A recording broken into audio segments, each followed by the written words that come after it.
welcome back.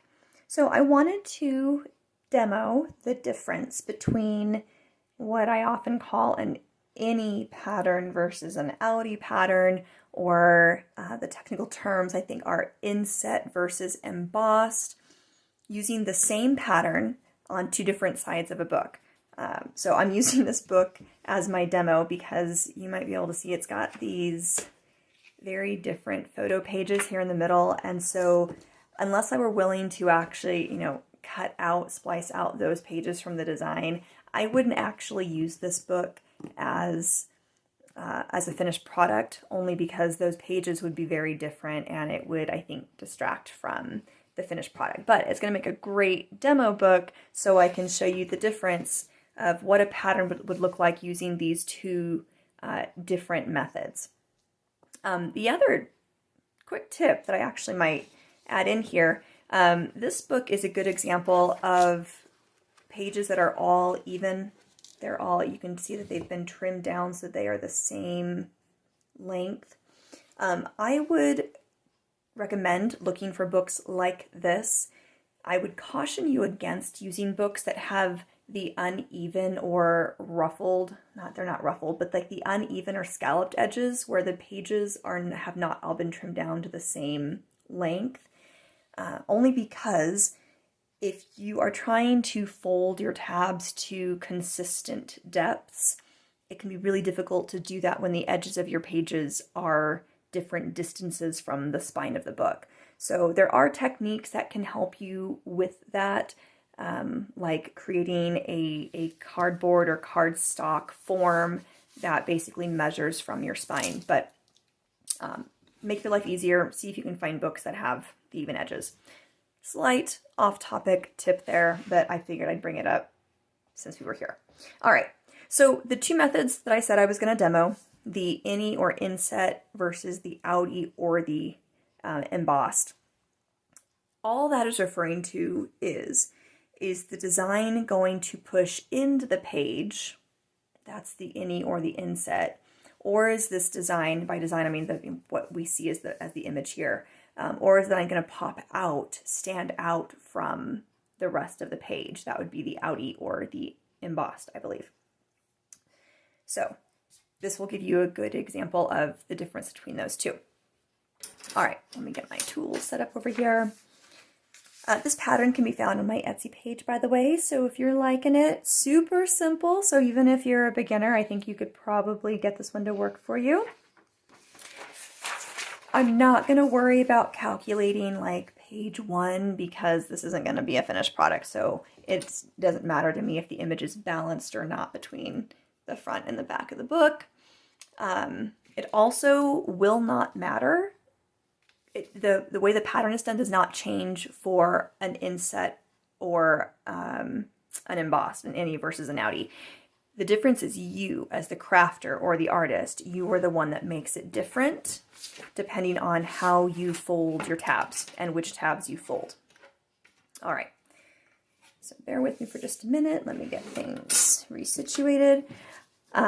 I will not be using the binder bar for this demo. I will not be demonstrating the 180 prep fold. I will do that maybe on a different video.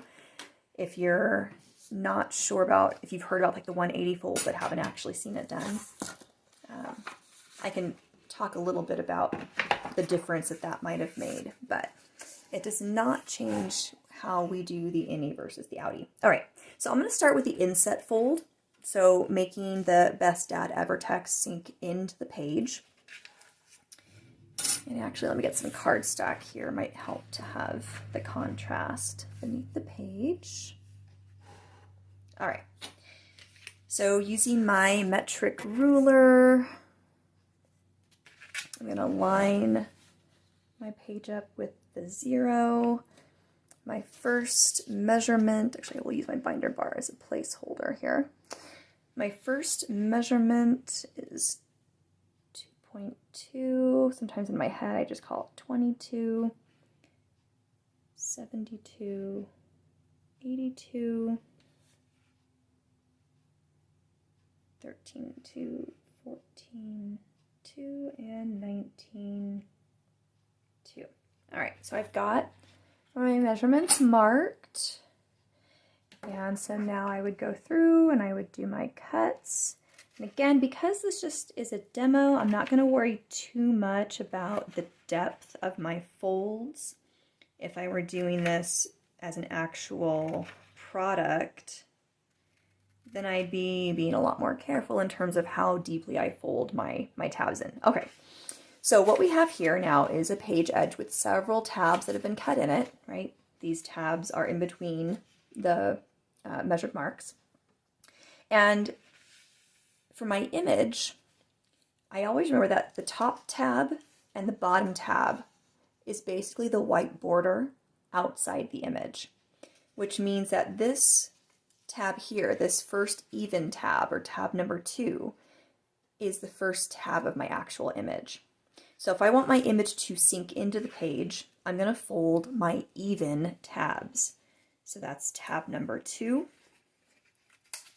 tab number 4, and tab number 6. Okay, you can see that wasn't even, and even though this is just a demo, that's going to bother me. All right, so I have folded the even tabs in 2, 4, 6, and left the odd tabs out 1, 3, 5, 7. So this is going to be the start of an inset fold, meaning my image is going to sink into the page. All right, so that's the first page done. Fold it back, weight it down onto the second page, and I'll go through a few of these in real speed. Oh, I said I wasn't going to use a binder bar. It's such my habit. I almost always do the 180 prep fold. So I'll do a few of these at the regular speed, and then I'm going to speed it up, work through a few of these pages so you can see more pages together for what this is going to look like.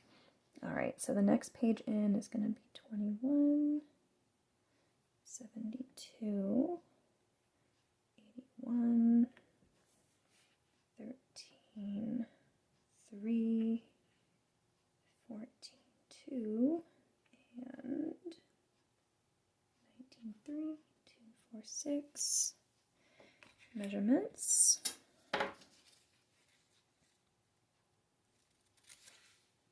Trim, cut, cut, cut.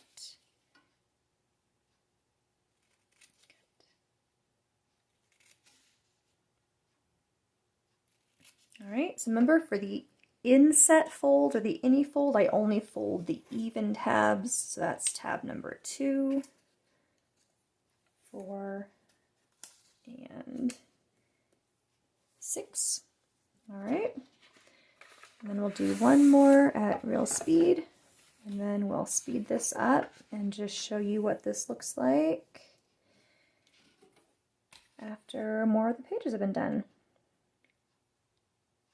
Now you might notice that my personal choice is I don't mark all the pages first and then go back and cut and fold. I tend to work the pages to completion as I go. One of those reasons is just for instant gratification. I kind of like the reward of seeing the image build as I work instead of having to go through the book twice. But the other reason I do that is, as I said, I often do a 180 prep fold on my books, and because of how much that bulks the book up, it essentially doubles the thickness of the book. If I were to go through and do that first, then when I went back to cut and do the final fold on it, I think it would make it too thick to be easily workable. All right, so again, I have my tabs. I'm folding in the evens for the inset or Innie fold. And to keep in mind what you're seeing, these tabs that I'm folding in, these even tabs, are the black letters that make up my image. These white tabs that are sticking out is what I call the background of the image. It's the white space around it, okay? All right, so we've seen a few done in real time. I'm gonna go ahead and speed this up, get a few pages done, and then show you what the inset looks like when we've got maybe 20 or 30 pages under our belt. All right, see you on the other side.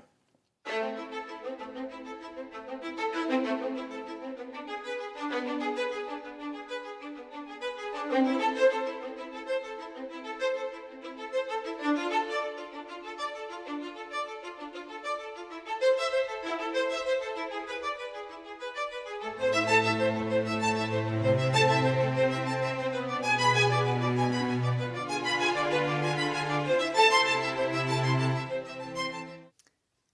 right, so here are the first letters of each line using the Innie or inset fold. So you can see that the B, the D, and the E are sunk into the page, right? Can you see that? And here's where, if I had done a 180 prep, you wouldn't see the space like this. It would be bulkier, it'd be kind of plumped up, and so it would create a more solid appearance in the background space, okay? So again, this used the Innie or inset fold where the even tabs, which represented the image, were folded in, sinking the image into the page towards the spine. So I think for this video, I'm going to go ahead and end it there. I will use a second video to contrast the Outie or embossed fold on this same book. I'll do the next letter in each line using the other method. All right, so follow me so that you know when that other video posts, and until then, happy folding.